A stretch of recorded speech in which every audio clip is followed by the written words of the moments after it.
Welcome to the Ringer NFL show. Sheil Kapadia here with my friends Diante Lee and Steven Ruiz. Good to have you watching on FanDuel TV or listening on Spotify. Week 9 in the books. We're going to talk about it. Lessons we learned, awards we want to hand out, where we want to plant our flags. We're going to do it all. Ruiz, how we feeling? I'm feeling good. It was a bit of a disappointing slate of games after last week's like thriller, especially in that early slate. But I do think there was a lot to glean from this week and this slate of games, even if the games weren't too exciting. Diante told us that he feels clear. Like you don't need to watch the rest of the season. You feel like everything you saw today, everything clarified for you in that, as my daughter would say, big brain of yours. 1000%. I mean, I'm always just looking for teams I don't have to take seriously anymore because it makes my Sunday viewing experience so much better. And this week, I think will go a long way to helping me discard some teams. But to Steven's point, like Scott Hansen was trying to sell the witching hour thing so hard this week after last week. And then what we ended with was a Patriots-Titans overtime game that was very uneventful in the end.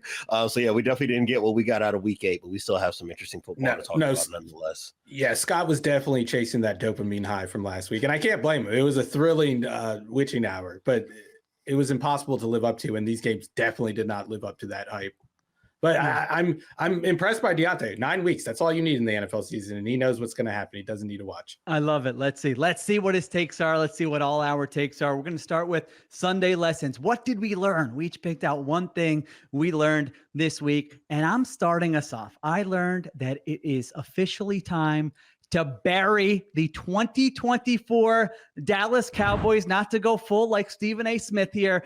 I don't have a cowboy hat to put on or anything like that in my apartment, but they're dead. I mean, this was an abomination of a loss. So they lose. If you watch the box score, you say, oh, they lost 27-21 to the Falcons. That looks respectable. It was not respectable. They looked like the worst coach team in the NFL today. I'm talking about like stuff you've seen from the Raiders this year, stuff you've seen from the Jets this year. That's the category. And don't worry, I've got some examples for you guys that I wrote down as I was watching. So early on, they're facing a 4th and 1. They waste a timeout. They come out of the timeout. They call a jet sweep to CeeDee Lamb. Get stuffed for a loss, turnover on downs. That's one. Then the Falcons face a 4th and 3. Cowboys aren't ready to defend the play, so they waste another timeout. They come out of the timeout and they can't get lined up correctly. Darnell Mooney, touchdown, as wide open as you'll see a wide receiver in the NFL. That's another one. They have a delay of game and a false start in the red zone. They had one of the worst fake punts you will ever see. Like, this is like if they called me out of the stands and were like, Sheil, drop a little, fake punt for us. Okay, throw to that guy out there. Oh, he's covered. Oh, well, incomplete. Turnover on downs. And then maybe my favorite, they had a 12 men in the huddle penalty with Dalvin Cook. Dalvin Cook on 4th and 1. That made it 4th and 6. There were others that I missed, but that's just a little outline of some of the things I saw on my TV screen. And I didn't even mention, by the way, Dak Prescott injures his hamstring in this game, doesn't finish the game. CeeDee Lamb has a shoulder injury in this game. And so I sat back at the end of that game and I say, you know what? This era is over. The previous 3 seasons, you could have talked me into this team. They were a good regular season team. They won 12 games each year. But last offseason, Jerry, you mismanaged the roster, and now you're having some bad injury luck, and your coach is bringing nothing to the table. It is curtains, Ruiz, on the 2024 Dallas Cowboys. See you next year. Yeah, thanks for finally joining me in week 5 when I had this take when I was ready to bury this team. But nothing has changed. It's getting depressing to watch. Like, this team is not fun to watch. I feel bad that Tom Brady was subjected to this team for like 4 out of the first 5 games of his announcing career. Like, the running Tom's game doing okay. Tom's doing okay. okay. I mean, he is doing it.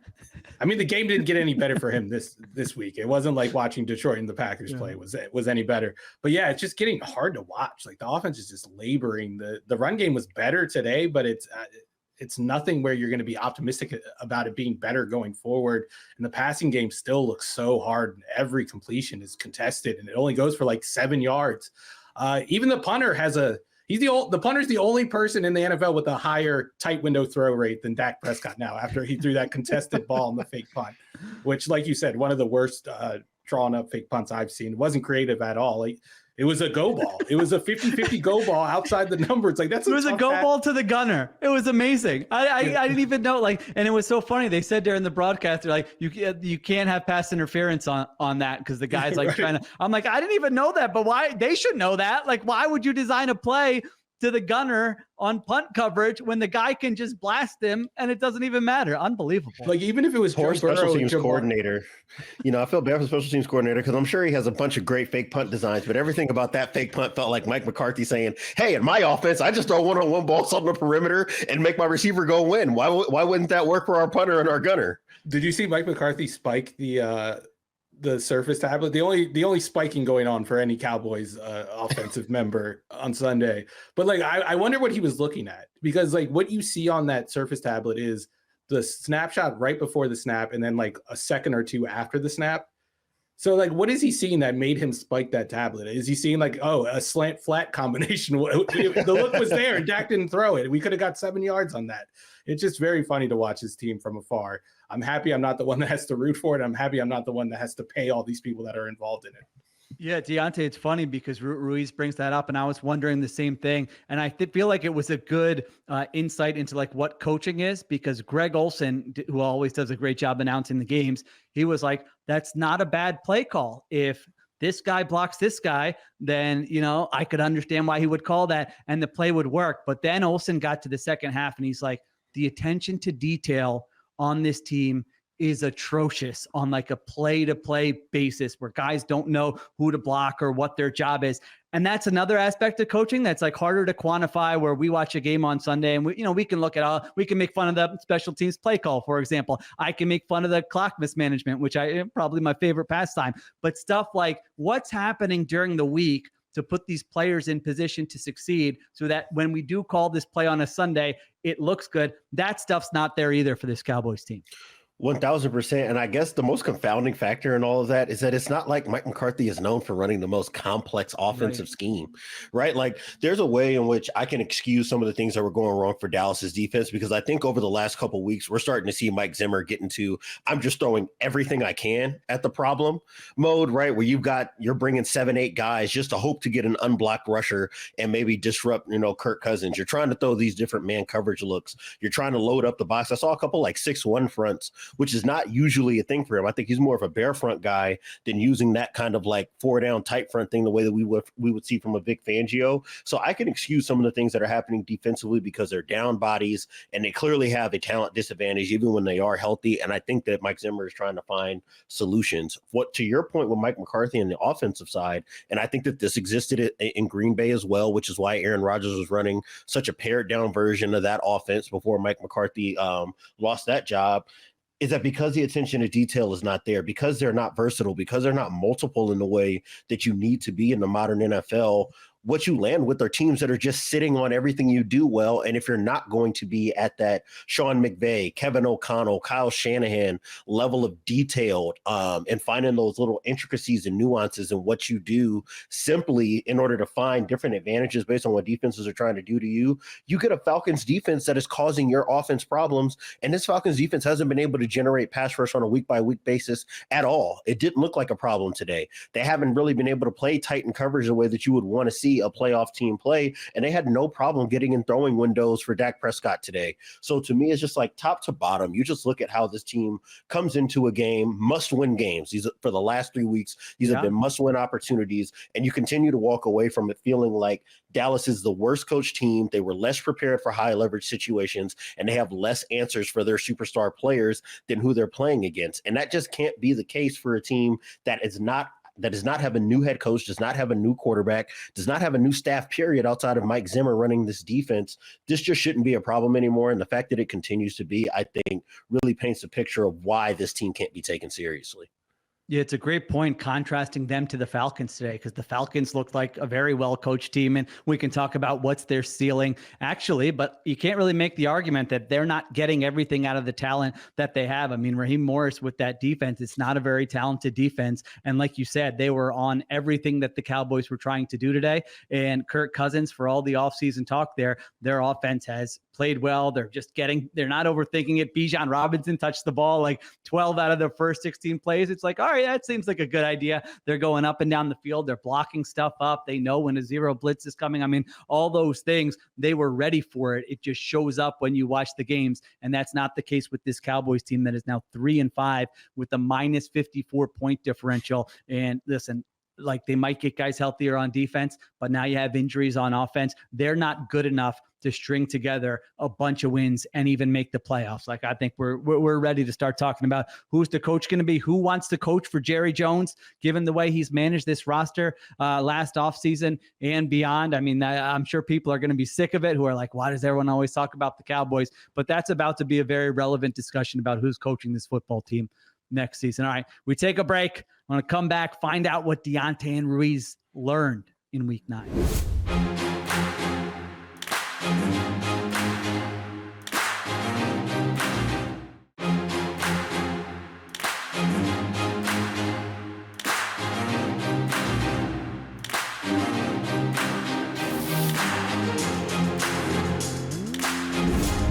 All right, we're back on the Ringer NFL show. Ruiz, what did you learn in week 9 in the NFL? All right, I'm taking my lesson from the Ravens' 41-10 destruction of this Broncos defense that I think we all hyped up and we all had a lot of reason to believe was legit coming into this game. And I'm not giving up on the idea that they are legit, but I'm all in on this Ravens offense. And I know it's very easy to question their performance in the regular season because we've seen them do this before. We've seen them fall flat on their faces in the playoffs after having these big regular seasons.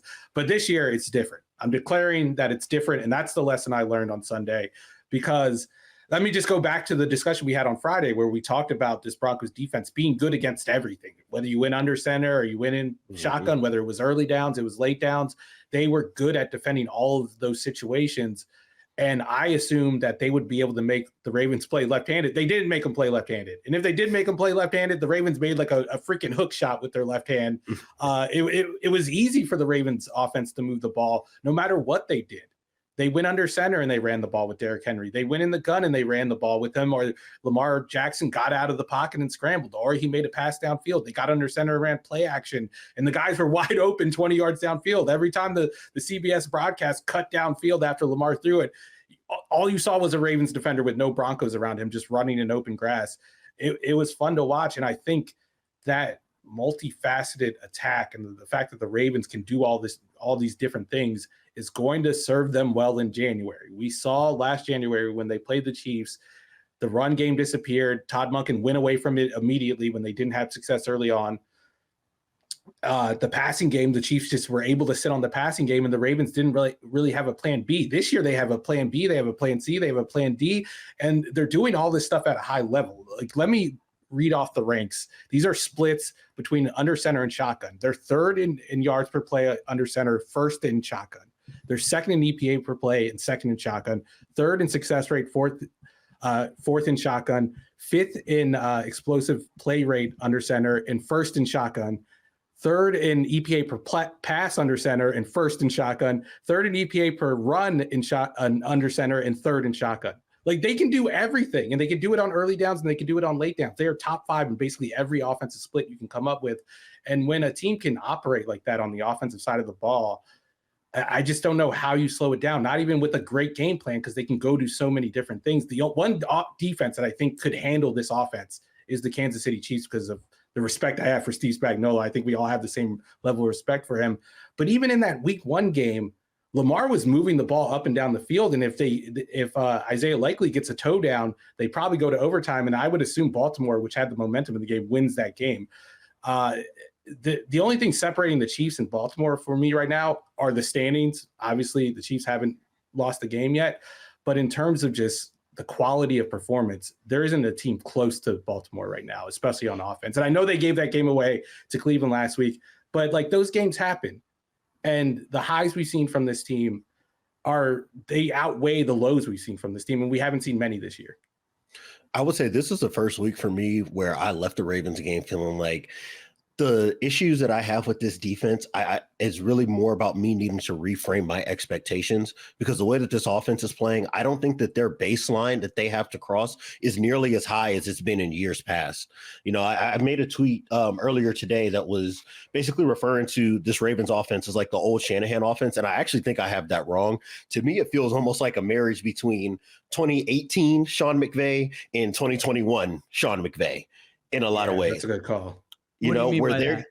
meaning that when they want to go under center and get into 12 personnel or get into 21 or just put bigger bodies on the field, they have such a versatile menu of runs because of who Derrick Henry is as a downhill runner that you got to see that. I think that when we talk about the Vikings defense, for example, right, and you talk about how much they blitz, the way you beat that team is by getting under center and beating them with downhill runs, right, with runs that you can't defend or that work against any front and any blitz. And that's what today was. It was a lot of outside zone. It was a lot of off tackle runs.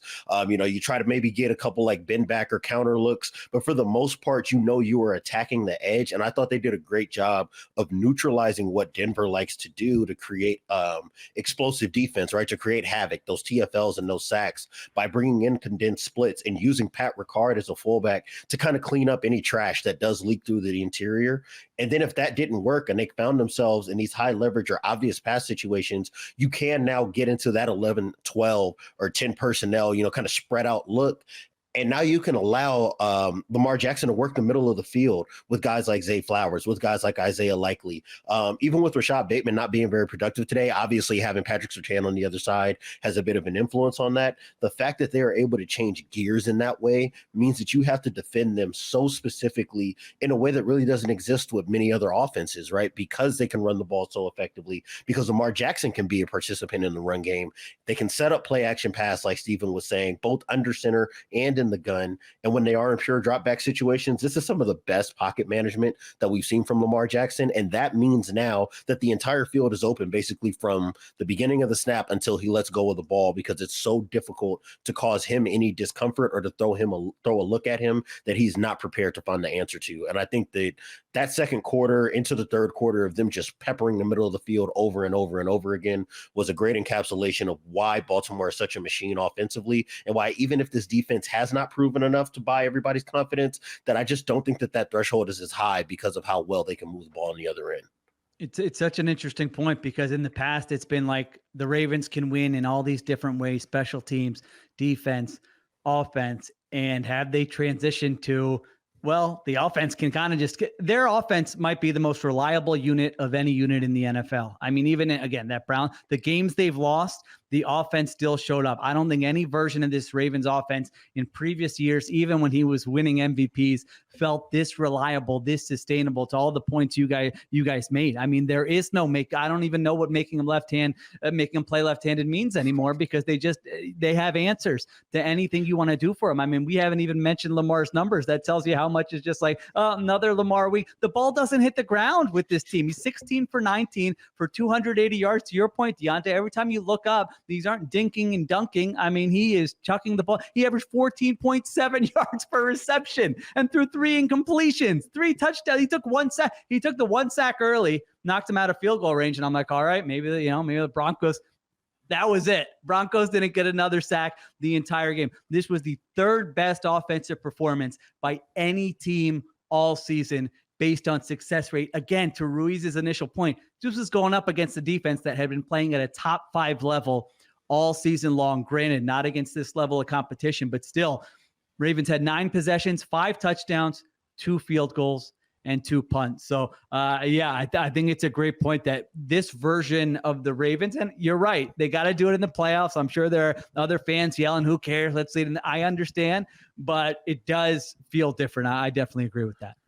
Yeah, and like this offensive performance was powered by the run game for the most part, but you could really feel how helpless Denver was in passing situations when they had to figure out how to rush Lamar Jackson. Like at the beginning, it was just like 3-man rush, and they were giving him time, and he was taking the time, and he was picking them apart. Then they send the blitz, and he just lost a perfect pass to Justice Hill for a touchdown, and you're like, or I don't know if it went for a touchdown, but it went for a deep completion. And you're just like, what do we do against? We blitz him, he beats us. We don't blitz him, he beats us. We only rush 4, he beats us. There's literally nothing you could do against this offense right now. I'm not saying that's going to be the case in January. I think a team like Kansas City still matches up very well with them. But every other team, every other defense, I don't know what they do against these guys. They're unplayable at the moment. There's no plan to stop them. There's no blueprint when they can do everything. I mean, Steven said, how do you make this team play left-handed? The answer is that left-handed for them is going under center and handing the ball off to Derrick Henry. Whoops. And if that's not going to work. If that's plan B for the offense that you're facing, chances are you're going to lose, or you're not going to win enough snaps to really make this offense uncomfortable.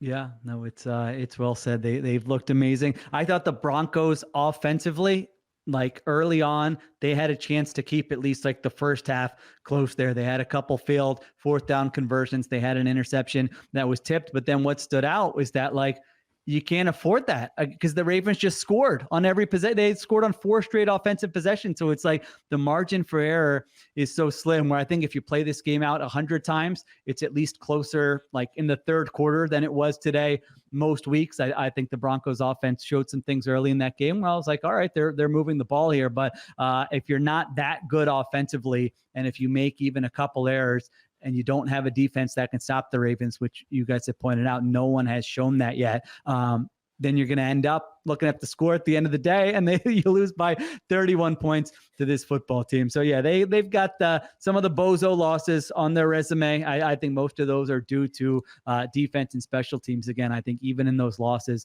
the offense is the thing that they can just rely on week in and week out. All right, let's take a break. We come back. We find out what Diante learned in week 9.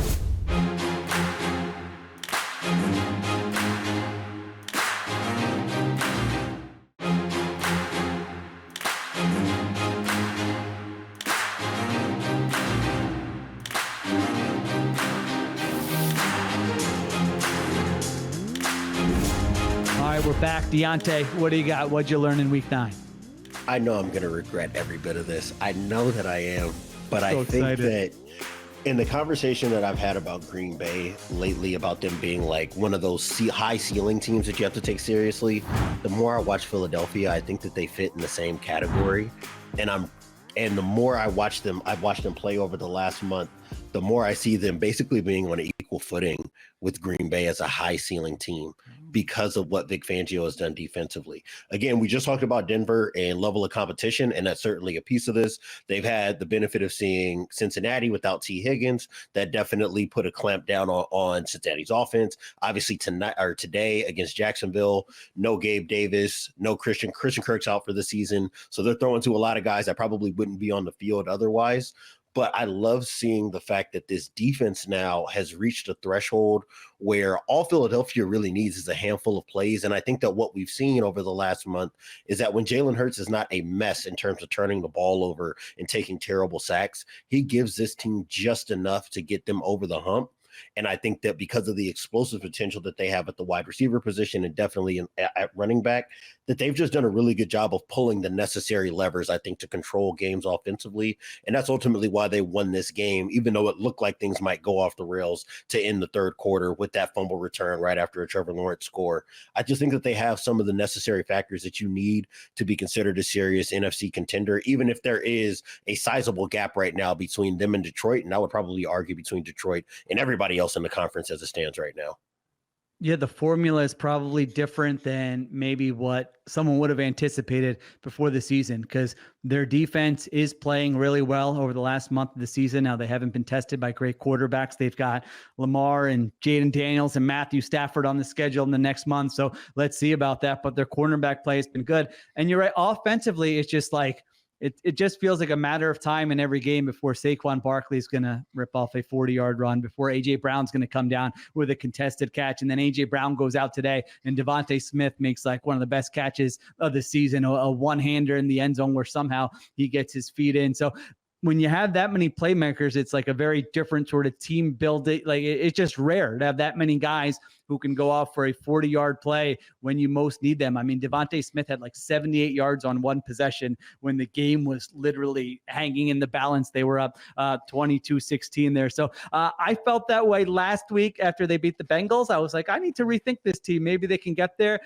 Today, I'm back to Ruiz being like, this is a weird team. I don't really know what to make of them. Maybe they do have that ceiling in a wide open NFC, but I probably am taking a slight step back from where I was a week ago.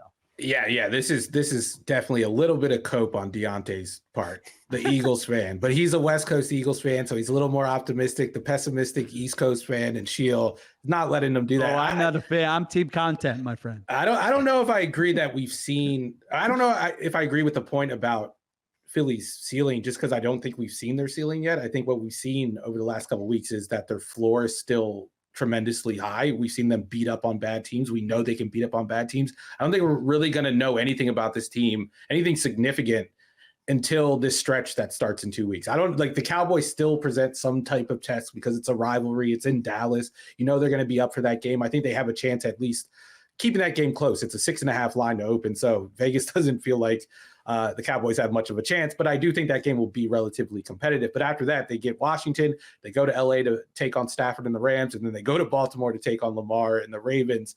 After that 3-game stretch, if you come out of that with 2 wins, then I'm with Diante. I think this is one of the higher ceiling teams in the NFC. And I think in a wide open NFC where really Detroit looks like the only contender of the bunch, I think they have a chance to go on a run. I mean, you pull off one upset or someone else upsets Detroit, and that's very possible with Jared Goff as the quarterback and the issues on defense that we've seen. Then Philly could be right back in the Super Bowl like they were 2 years ago. But I haven't seen that Super Bowl level team yet. And I don't think we're going to see it until this stretch coming up. But it's what are we? We're 26 minutes into this podcast, and we haven't mentioned the fact that Saquon Barkley hurdled a defender backwards. I've never seen anything like I've ever seen in my life.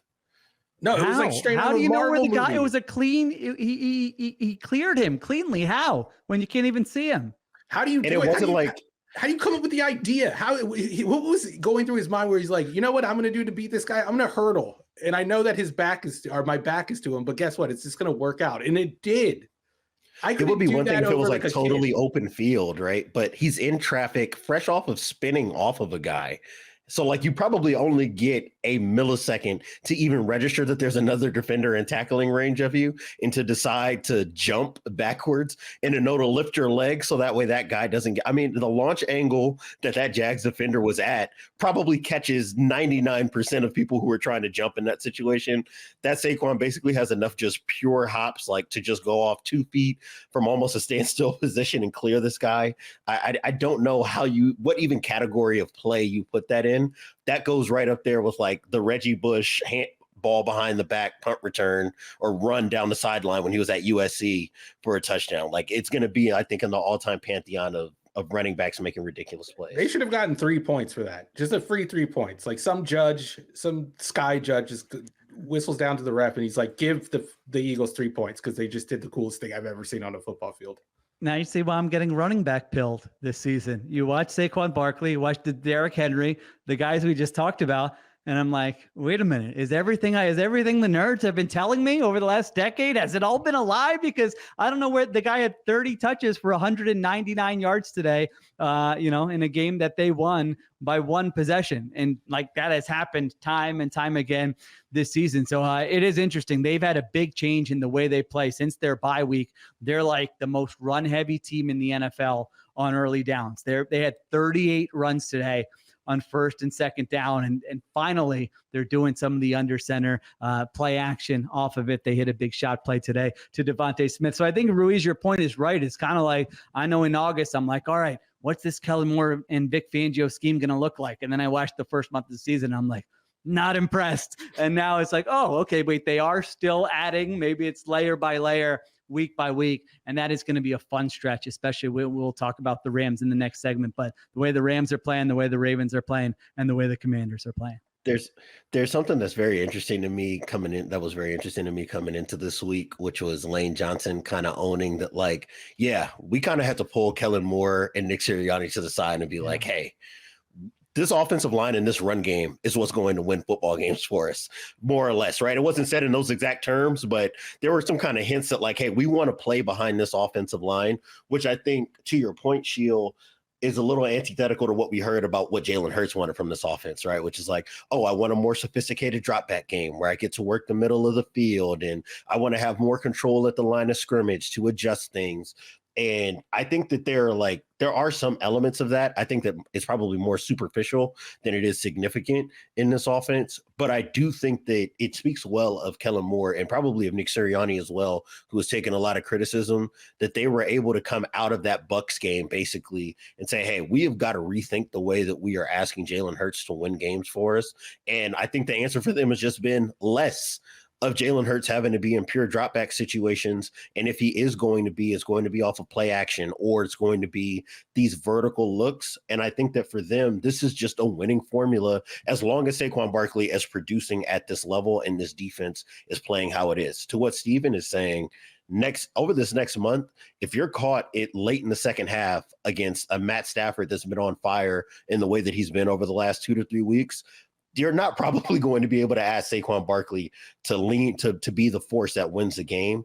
But I do think as long as they are in control of the game script, it does so much to protect this quarterback and this offense from some of the negative plays that we were seeing to start this year. And for now, at least, I think that gives them enough for you to feel good about their Super Bowl chances, even if they aren't necessarily as good as Detroit is in their own conference. I mean, even if they do fall behind in the game, I feel like you could just dump it off to Saquon. It's not handoffs, but you could like replicate that safe, basically an extended handoff to him and still get explosive plays out of it. That's how explosive he's been this season. I would argue that he's been the most valuable signing of the offseason outside of Kirk Cousins, who's a quarterback, and that's way different. But I can't think of another signing that has impacted his team this much. Like Derrick Henry has an argument, but Lamar Jackson's there, and I think Lamar is doing most of the heavy lifting with that offense. Nothing against Derrick Henry. But like Saquon has stepped into this very talented offense, and it's hard to say that he hasn't been the best player and the most impressive player of the bunch so far. Yep. AJ Brown goes down with an injury, a knee injury in this game. So we'll see what that looks like. Their offense has looked a lot different when he's been out of the lineup. All right, take a break. We come back and we start to plant some of our flags from week 9.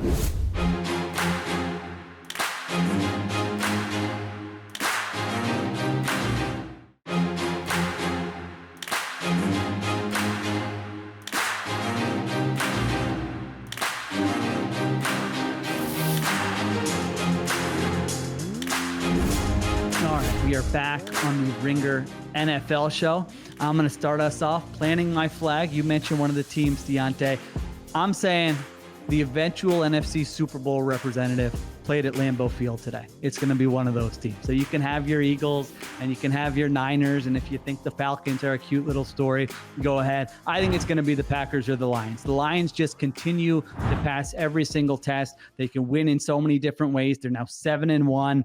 Coming off of last season, that disappointment I keep thinking about when Dan Campbell told the team, you were probably never going to get back here. And now they're 7-1 and they lead the NFL in point differential at +110. They go in the rain, and another one of those Jared Goff graphics. It's just every week Jared Goff has completed. Jared Goff is 12 for 12 in the first half here. You saw one of those again today. So I'm just so impressed by their coaching staff. I'm so impressed by their offensive line, their physicality, their run game, and the way they continue to play.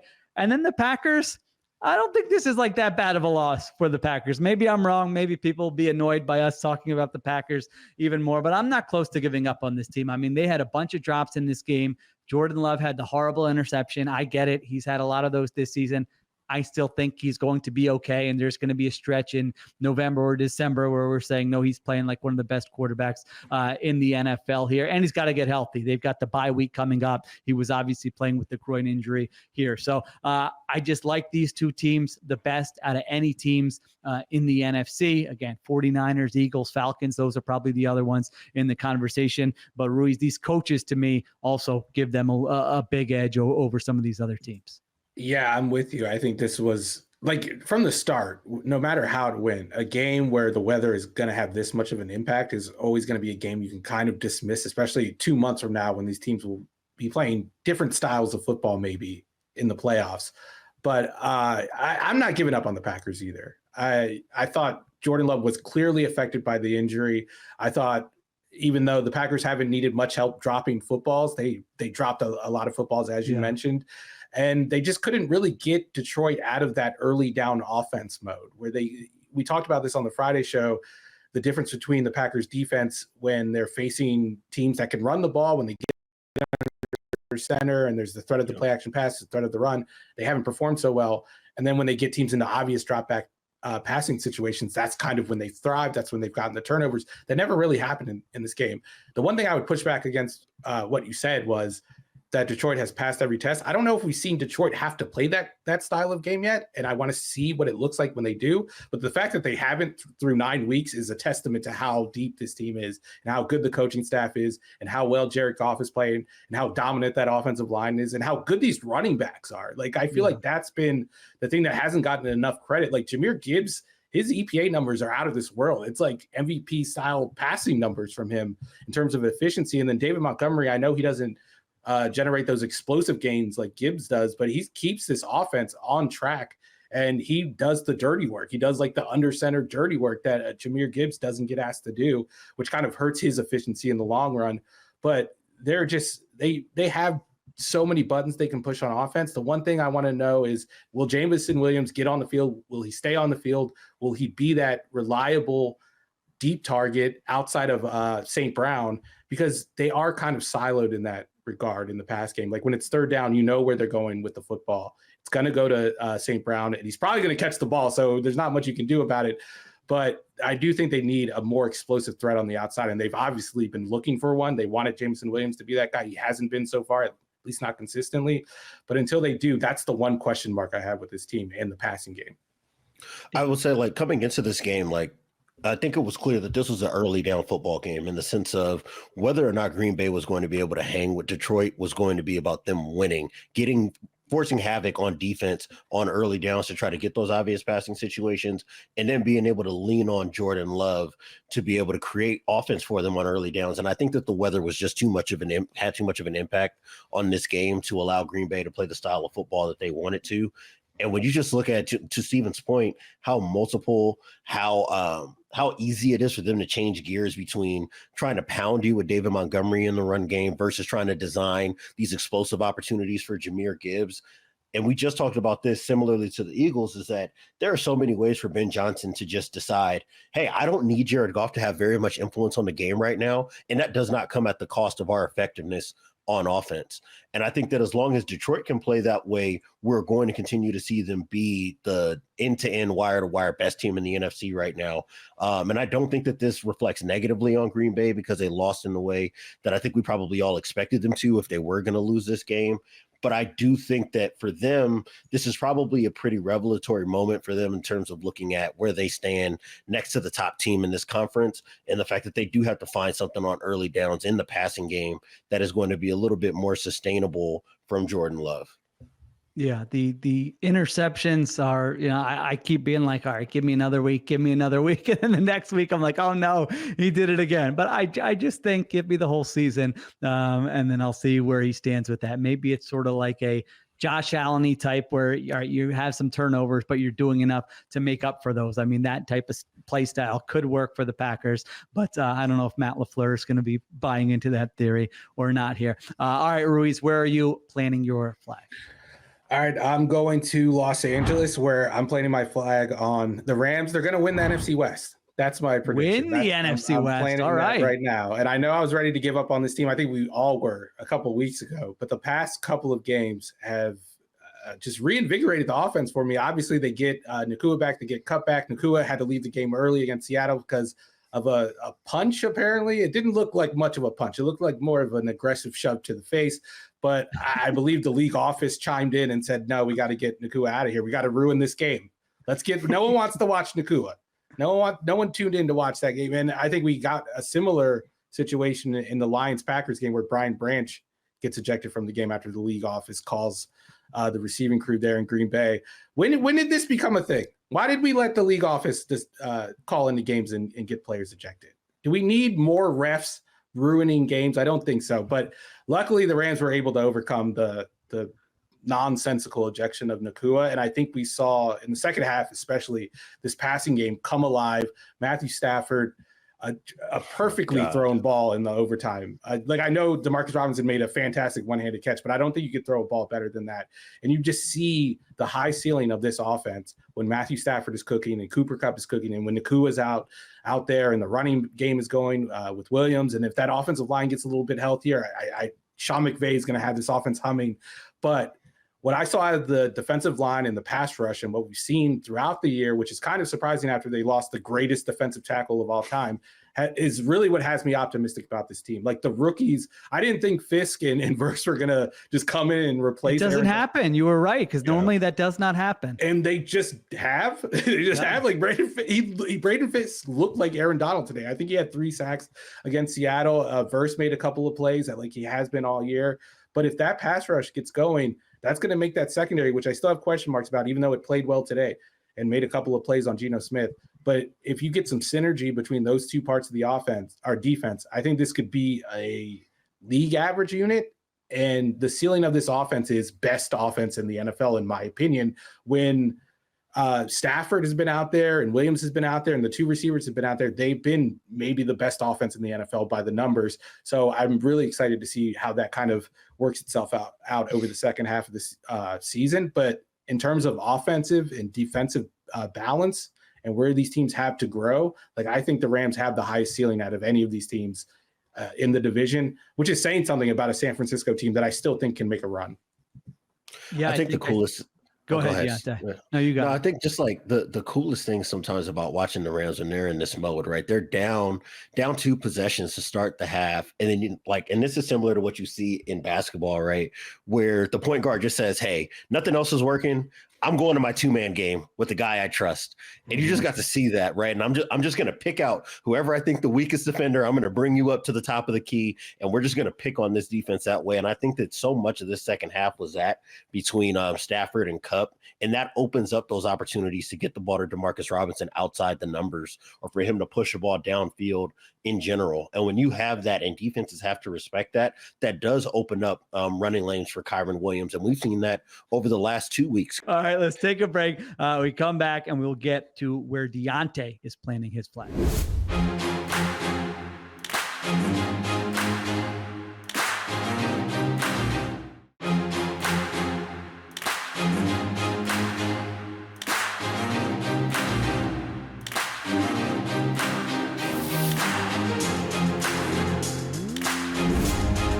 Back on the Ringer NFL show. Diante, what do you got? There's nothing worse than having to come back to the table and admit to a friend that they were right and you were wrong. But Steven Ruiz is right. Justin Herbert does have to be in the MVP conversation. Oh my God! Thank you. Stop it. And that's not even where I'm planting my flag. I'm planting my flag on the fact that if there's one team in the AFC to bank on winning a road playoff game, right now for me it's the Chargers because of where Herbert is at as a quarterback right now. I think that this was probably the first week where you really got to feel what a healthy Herbert playing aggressively looks like in this offense. And we're still talking about an offense that lacks elite playmaking on the perimeter. But so much of this is just him working tight windows when he needs to. I actually thought the design of the offense and the passing game was probably better than it's been at any other point in the year. They had a Greg lot Roman of build? Greg Roman build? I don't know if I would say that. If Greg Roman has you under, some type This has become a pro Greg Roman podcast. 2 versus 1. Yeah, I'm outnumbered here. I would say, I don't know if I would say this is a pro Greg Roman podcast. I think this is a pro Chargers offense podcast right now. It's a pro Justin Herbert podcast. Okay.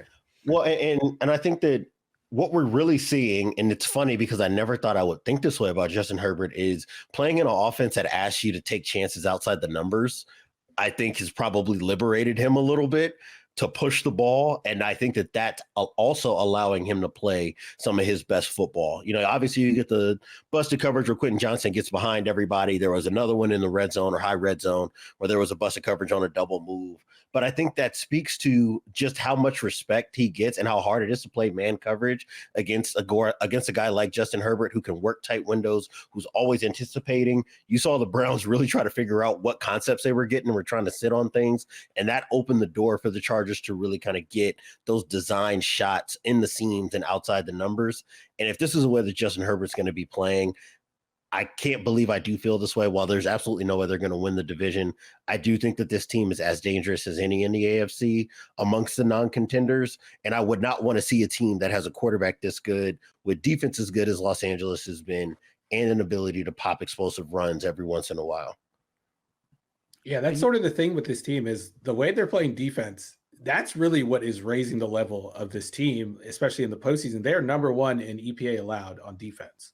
And then you have a quarterback who, like, over the last month, you could argue is playing the best quarterback of anybody in the NFL right now. And this scheme is kind of I don't think you can argue he's playing better than Lamar Jackson. Come on. No, that would be a tough argument to make, but I think he's playing as well as Lamar over the last 4 weeks. Although I would say he's right with Josh Allen as number 2 right now, probably what I would say. Okay, that's a better way of putting it. Sheil's right. I'm wrong. Like Lamar Jackson, and then a gap, and then Justin Herbert, and then everybody else below him and Allen. But like Diante said, the version of Justin Herbert that this has unlocked reminds me of the first year Justin Herbert, who is way more ambitious as a passer, way more willing to push the ball downfield, more willing to hold on to the ball and not go to his check down. And I think we're seeing that with his talent, that's enough to elevate a passing game. They just needed to unlock this thing in his brain that told him not to follow the play to a T. And we're seeing this offense thrive right now, especially on early downs. The one thing I'm concerned about is the Greg Roman of it all, because we saw in the second half, like in the first half, Justin Herbert hit his passing over under in the first half, 250 yards in the first half. And then they just take their foot off the brakes in the second half. And I know the Browns aren't good enough to take advantage of that, but the Cardinals were. Like when the Chargers were going on that game-winning drive against Arizona, they end up settling for a field goal and only going up like 1 or 2 points because they stopped putting the ball in Justin Herbert's hand. Once they got in the field goal range, they started running the football. This was kind of the same situation, just over the full width of the game, and it happened in the second half, and they could have let a better team get back into the game. So I'm still a little worried about Greg Roman, but with the way Justin Herbert is playing right now, I mean, he's throwing the ball like Zeus. Like, that's what he looks like. He looks like he's throwing lightning bolts down the field. Yeah. He looks like he's the biggest man on the field at all times, and like he's playing against like 8th graders basically. That's how big he looks on the field right now. Let the record show that I said Justin Herbert is playing well. I just said he wasn't a top 5 MVP candidate so far this season. I just want to clarify, listen, for everybody, everybody out there. I will say with this Chargers team, I'm not quite where you are, Diante. I think they're getting everything they can out of this group and this coaching staff the way they're playing right now. Yeah. And I don't want to say they need to do it against great competition, because they kind of don't. They have one of the easiest schedules in the NFL, where if they beat all the teams they're supposed to beat, they should make the playoffs. But it is, when you look at who they've beaten so far, 4 of the 5 wins have been against 2-win teams, including this Browns team. They did have a nice win over the Broncos, but that's their best win so far this season. So they've got some teams coming up that don't necessarily have defenses that should challenge. Like if you think that, hey, Justin Herbert, this is going to continue and he's going to play awesome. I mean, it's the Bengals, the Ravens, the Falcons. Like, those are teams that you can definitely move the football on. But in terms of overall, are you still winning games at this rate? I want to see what that looks like. And then, of course, they've still got the Chiefs on their schedule as well. But they're in a great spot, 5-3, and they've still got the Titans, the Patriots, and the Raiders on their schedule. So like, if you're asking them to get to 9 or 10 wins, that seems very doable with the way this season has started so far. All right. Thank you for everyone watching on FanDuel TV. For more, check us out on Spotify or at Ringer NFL on YouTube, or wherever you get your podcast.